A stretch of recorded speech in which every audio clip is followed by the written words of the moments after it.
We now go to the SNP spokesperson, Chris Stevens.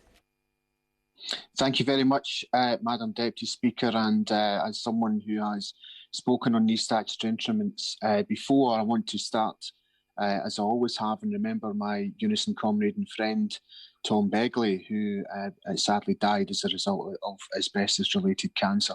And I want to remember him today and those others who have succumbed to these pernicious industrial diseases.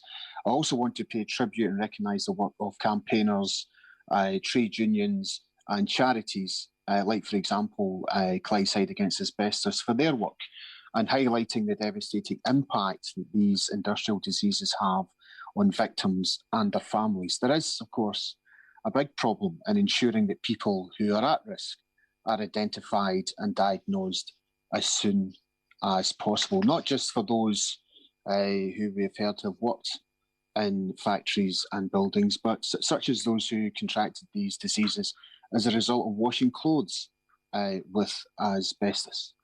Madam Deputy Speaker, it was SNP MPs in the 1970s who warned of the dangers of asbestos and industrial diseases. At that time, they were accused of scaremongering, but thankfully, we've come a long way since then in recognising the dangers of asbestos and its impact on people's health. And we should recognise that one of the difficulties that people have in raising civil claims is that there are many employers who are no longer trading, or businesses who are no longer trading, which makes it difficult for people to pursue a civil claim.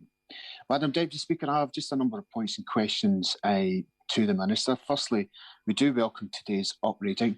We could quibble about whether the consumer price index or the retail price index is appropriate, but I'm going to suggest that today that should be for another time.